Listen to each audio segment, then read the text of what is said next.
Hello everyone, welcome to IFS. तो जैसे कि हम CUET के सिलेबस को हम एनालाइज कर रहे हैं और आज हम CUET बायोकेमिस्ट्री के सिलेबस को टारगेट करने वाले हैं। तो आज हम देखेंगे कि बायोकेमिस्ट्री के अंडर क्या क्या टॉपिक्स हैं हमारे CUET के सिलेबस में। और जो भी बच्चे, जो भी स्टूडेंट्स है, जो भी कैंडिडेट्स चाहते हैं और मास्टर्स करना चाहते हैं बायोकेमिस्ट्री में, उनके लिए ये वीडियो बहुत ज़्यादा यूजफुल रहेगी उनकी प्रिपरेशन के लिए, अपकमिंग CUET एग्जाम के लिए। तो let's get started. Introduction to biochemistry, सबसे पहला हमारे पास है इंट्रोडक्शन टू बायोकेमिस्ट्री, जहाँ पे आपको इंट्रोडक्शन, जितने भी बायोकेमिस्ट्री आज तक आपने जो भी चीज़ें पढ़ी है बायोकेमिस्ट्री से रिलेटेड, सारी बेसिक नॉलेज आपको होनी चाहिए यहाँ पे।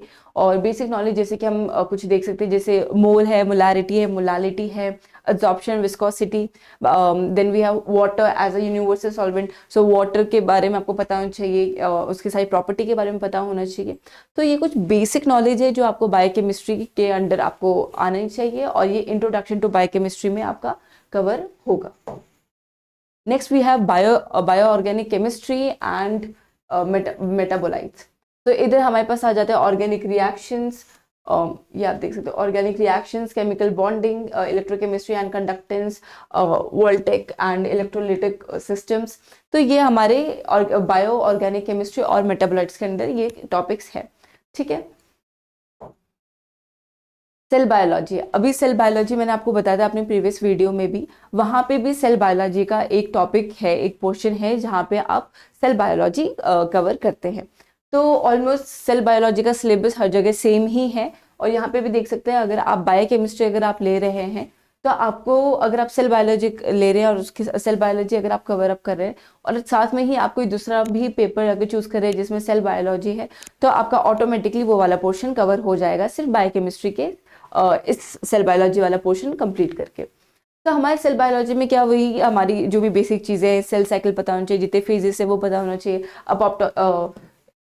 ये सेल डेथ मैकेनिज्म जो कि अपोप्टोसिस से रिलेटेड है, सेल डिवीजन पता होना चाहिए, साइटोस्केलेटन कैसे हम क्या कौन कौन से मोटर प्रोटीन्स होते हैं जो मूवमेंट के लिए हेल्प करते हैं, सेल थ्योरी। तो ये बेसिक नॉलेज होनी चाहिए आपको सेल बायोलॉजी में। ओके। बायोकेमिकल टेक्निक्स, अभी बायोकेमिकल टेक्निक्स आपको पता है, यहाँ पे आपको जितने भी बायोकेमिकल से रिलेटेड जो भी टेक्निक्स है आपको वो सारी चीज़ें इसमें कवर करनी है। जैसे कि क्रोमेटोग्राफी है, क्रोमेटोग्राफी के टाइप्स हो गए, then we have techniques and chromatography techniques and their applications, then we have electrophoresis, spectrophotometry and ELISA. तो ये कुछ टेक्निक्स है जो आपको इसके अंडर कवर करना है। Now we have biomolecules. अभी बायोमोलिक्यूल से तो आपको पता है कि प्रोटीन, डीएनए, लिपिड्स, इन सारी चीज़ों से आप डील करेंगे ही। फिर आप देख सकते हैं यहाँ पे हमारे पास जैसे ये proteins, properties of carbohydrates, proteins, lipids, cholesterol, DNA, RNA, glycoproteins and glycolipids. तो ये इनसे रिलेटेड जो भी क्वेश्चन आ सकते हैं, जितने भी जो भी चीज़ें हैं, सारी चीज़ें आप इसमें पढ़ सकते हैं और वो सारी चीज़ें आपका बायोमोलिक्यूल में आ जाएगा और आप वो कंप्लीट हो सकता है, आपका वो सिलेबस ऑटोमेटिकली ये वाला कवर हो जाएगा अगर आप सिर्फ ये वाला पोर्शन को टारगेट करते और इनसे रिलेटेड जो भी चीज़ें हैं वो देखते हैं। और जैसे सपोज अमाइनो एसिड्स है वो आपको देखना है। यहाँ पे कुछ आपको साइंटिस्ट के नाम दिए गए हैं, हरगोविंद खुराना, वाटसन, रामचंद्र। तो फिर ये कुछ साइंटिस्ट थे, इनसे रिलेटेड जो भी इनके इन्वेंशंस थे, जो भी चीज़ें इन्होंने करी थी, या जैसे रामचंद्र उनका ग्राफ है, प्लॉट है, वो सारी चीज़ें आपको करके जाना है बायोमोलिक्यूल्स के अंडर। ओके। सो जैसे रामचंद्र हमारा अमाइनो एसिड से डील करता है, तो आपको ये चीज़ें आपको पता होनी चाहिए, कहाँ पे अमाइनो एसिड का, कौन से अमाइनो एसिड का कहाँ पे पोजिशन है रामचंद्र प्लॉट में। तो ये चीज़ें आपकी बायोमोलिक्यूल्स में कवर हो जाएंगी। Now we have nutrition. Nutrition में आपको ये आप देख सकते हैं, glycemic index, balance diet, micronutrient deficiencies. तो आपको जो भी अपने न्यूट्रिशन से रिलेटेड है वो सारी चीज़ आपको यहाँ पे कवर करनी है। यहाँ पे कुछ चीज़ें जैसे cattle industry and its contribution to green house gases. तो यहाँ पे आपको ये चीज़ देख सकते हैं आप, merits and demerits of vegetarian and non vegetarian foods. ठीक है। तो आप जो भी न्यूट्रिशन से रिलेटेड चीज़ें हैं, जो भी फूड से रिलेटेड चीज़ें हैं, आप यहाँ पे कवर करेंगे न्यूट्रिशन के under. Now we have metabolism. यहाँ पे आपके पास है importance of lipids as storage molecules and as structural component of biomembranes. Importance of high energy compounds, ETC, that is electron transport chain, synthesis of ATP under aerobic and anaerobic conditions. तो ये हमारे metabolism में आपको पता है, metabolism में cycles आ जाएंगे, pathways आ जाएंगे, वहाँ पे एटीपी का प्रोडक्शन आपको पता होना चाहिए। देन लिपिड है, लिपिड का स्टोरेज पता होना चाहिए। सेल मेम्ब्रेन के बारे में आपको पता होना चाहिए, अगर लिपिड से ही हम बात करें तो सेल मेम्ब्रेन भी आ जाएगा। तो सॉरी लिपिड बाइलेयर आपको वहाँ पे कहीं ना कहीं वो भी कनेक्टेड है वहाँ से। देन ईटीसी है, ओके। तो ये चीज़ें हमारे ये देख सकते हैं आप, ईटीसी है। तो ये कुछ पाथवेज है और जो भी इसके मेटाबॉलिज्म के अंडर आ जाएगा। तो यहाँ पे आप देख सकते हैं role of TCA in central carbon metabolism, importance of anaplerotic reactions and redox balance. So ये टॉपिक्स हमारे आ जाते हैं मेटाबॉलिज्म के अंडर। नाउ हमारे पास है bio energetics and membrane biology, जिसके अंडर है concept and mechanism of ATP synthesis, कैसे एटीपी सिंथेसाइज होता है, कॉम्पोजिशन एंड स्ट्रक्चर ऑफ बायोमेम्ब्रेन्स। सी यहाँ पे हमारे पास बायोमेम्ब्रेन है, transport mechanism across biological membranes. तो ये कहीं ना कहीं आपका सेल में भी कवर हो जाएगा। ये आप अगर बाइलेयर कर रहे हैं, लिपिड बाइलेयर कर रहे हैं, और वहाँ पे अगर सेल में अगर आप ट्रांसपोर्टेशन देख रहे हैं, प्रोटीन सॉर्टिंग देख रहे हैं, अगर वो वाला पोर्शन अगर आप कवर करें तो कहीं ना कहीं आपका transport mechanism across biological membranes वो भी आपका कवर हो जाएगा।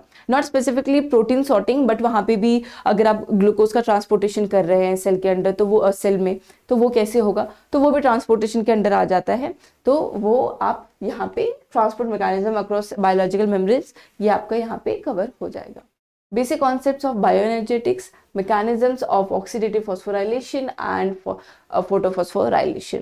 ठीक है, तो ये हमारा bioenergetics and micro membrane biology में आता है।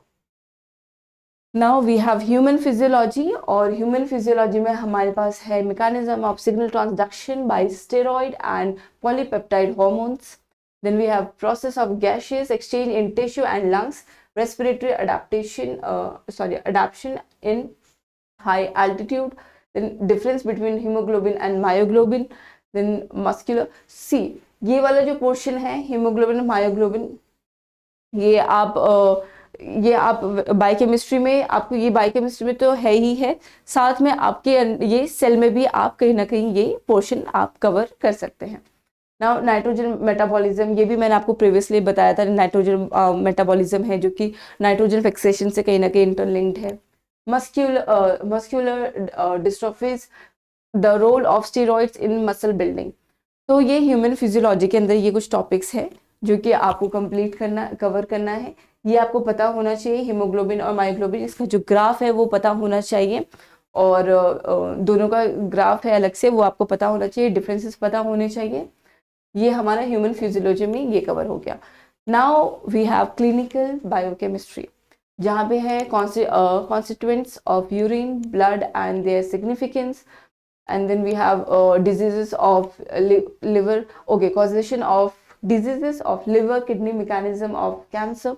सी अभी ये कैंसर वाला जो पोर्शन है वो कहीं ना कहीं आप फिर सेल में आपका कवर हो जाएगा। तो आप देख सकते हैं कि ये बहुत ज़्यादा एक दूसरे से इंटरलिंक्ड है। अगर आप कोई दूसरा टॉपिक छोड़ने का सोच रहे हैं, अगर सपोज आप सेल छोड़ने का सोच रहे हैं, स्किप करने का सोच रहे हैं, तो आप देखो कहीं ना कहीं आपके ये इंटरलिंक्ड है। अगर आप एक भी पोर्शन छोड़ते हो तो आपका कहीं ना कहीं मिस हो जाएगा, ठीक है।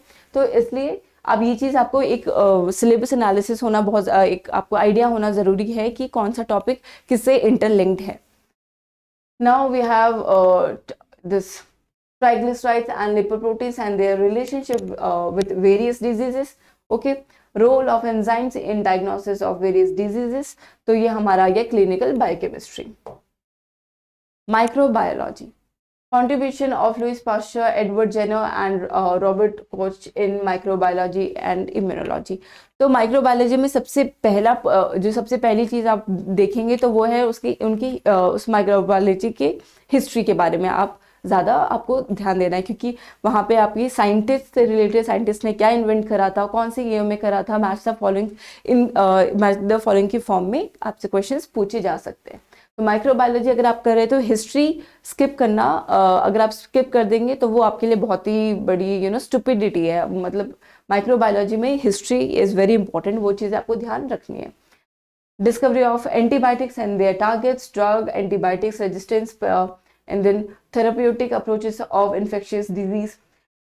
Microorganisms as model systems in genetics and biochemistry, contribution of microbiome in human health, basic concepts of metabolic engineering and synthetic biology. तो ये हमारा आ गया माइक्रोबायोलॉजी में। जो माइक्रोबायोलॉजी का अलग से सिलेबस है, जो अलग से सब्जेक्ट है, वो आप अगर वो पूरा करते हैं तो ये आपका बायोकेमिस्ट्री आपका ऐसे ही कवर, बायोकेमिस्ट्री का ये वाला पोर्शन ऐसे ही कवर हो जाएगा। Now we have immunology. अगर आप बायोकेमिस्ट्री डील कर रहे हैं तो बायोकेमिस्ट्री में immunology is very important. Immunology में आपसे कैसे क्वेश्चन, तो इम्यूनोलॉजी में हमारे पास है immune system included cells, organs and receptors, structure and functions of different classes of immunoglobulins and genetic basis of antibody diversity, and the importance of humoral and humoral cell mediated and innate immune response in combating pathogens. तो आपको innate immunity पता होनी चाहिए। यहाँ पे आप humoral cell mediated and innate immune responses पता होना चाहिए। receptors है cells and organs and their receptors, ये पता होना चाहिए। वैक्सीन्स के बारे में पता होना चाहिए। हाइपर सेंसिटिविटी और उनके टाइप्स, जितने भी टाइप्स है वो आपको पता होना चाहिए इम्यूनोलॉजी में। Importance of antigen antibody interaction in disease diagnosis. अब ये अगर हम इम्यूनोलॉजी के बारे में बात कर रहे हैं तो एंटीजन एंटीबॉडी को तो हम छोड़ नहीं सकते, यही पूरा बेसिस है हमारा इसका इम्यूनोलॉजी का। Now, principles of tolerance and autoimmunity and the role of immunity in protection against pathogens. ठीक है, तो ये हमारे पास इम्यूनोलॉजी में ये सारे टॉपिक्स हो गए। एंजाइमोलॉजी, इसमें हमारे पास है एंजाइम्स। सी आप जब एंजाइमोलॉजी करते हैं तो आप ऑटोमेटिकली आपको जो सबसे इंट्रोडक्शन टू आपने देखा होगा अलग से, मैं आपको दिखाती हूँ। एक पोर्शन था जहाँ पे एंजाइम से रिलेटेड जिसके अंडर एंजाइम्स आ रहा था। तो अभी तो एनीवेज ये देख सकते हैं आप, प्रॉपर्टीज ऑफ मेटाबॉलिक एंजाइम्स और यस ये। तो अब यहाँ पे आप देख सकते हैं कि मेटाबॉलिज्म के अंडर एंजाइम्स आ रहा है, और वो जो एंजाइम्स है वो आपका ऑटोमेटिकली यहाँ से जब आप ये करेंगे एंजाइमोलॉजी वाला पोर्शन करेंगे तो आपका वो कवर हो जाएगा। तो वो वहाँ से ऐसे ही हट जाएगा। आपने अगर ये कर लिया तो आप ऑलरेडी एंजाइम का क्वेश्चंस कर पाएंगे। तो enzymes and their importance in biological reactions, difference between chemical catalyst and biocatalyst, activation energy and its importance in biological reaction. तो ये एंजाइमोलॉजी में हमारे पास हो गए एंजाइम्स के जो भी जितने भी इक्वेशंस है, जो ग्राफ है, वो सारी चीज़ें आपको पता होनी चाहिए। और ये हमारे इम्पोर्टेंस और उनके क्या इंपॉर्टेंस है, बायोलॉजिकल इंपॉर्टेंस क्या है, एक्टिवेशन एनर्जी आपको पता होनी चाहिए। तो आप जब ग्राफ करेंगे तो एक्टिवेशन एनर्जी आपको ऑटोमेटिकली पता लग जाएगी। Now molecular biology and genetic engineering, ये फिर से वो वाला पोर्शन आ गया जो मैंने आपको प्रीवियस वीडियो में आपको बताया था, वहाँ पे भी मॉलिक्यूलर बायोलॉजी है। तो आप देख सकते हैं मॉलिक्यूलर बायोलॉजी ऑलमोस्ट आपको हर जगह दिख ही रहा है। तो मॉलिक्यूलर बायोलॉजी एक बार आप कर लें, आपका सारा ऑलमोस्ट 2-3 सब्जेक्ट का आपका पोर्शन कंप्लीट हो जाएगा मॉलिक्यूलर का।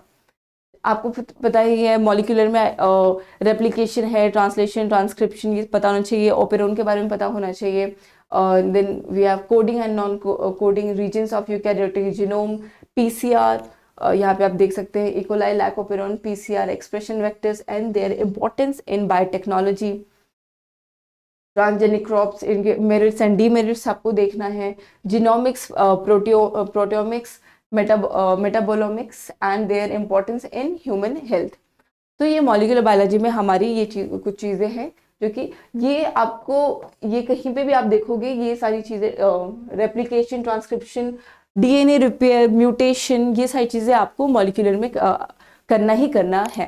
तो आप कहीं पे भी देखोगे तो कुछ ना कुछ ऐड होता रहेगा हर सिलेबस में। अगर आप कोई दूसरा भी सब्जेक्ट देखते तो उसमें भी आपको कुछ चेंजेस दिखेंगे, बट आपको अगर आप सिर्फ मॉलिक्यूलर टारगेट करना चाहते हैं तो ये कुछ चीज़ें हैं, डीएनए रेप्लिकेशन, ट्रांसलेशन, ट्रांसक्रिप्शन, ये आप कर लेंगे तो आपका 70% सिलेबस हो जाएगा, क्योंकि इम्पोर्टेंट ये हर जगह आपको दिख जाएगा। Replication, transcription, translation, then DNA repair, then we have this coding non coding regions, lac operon, PCR.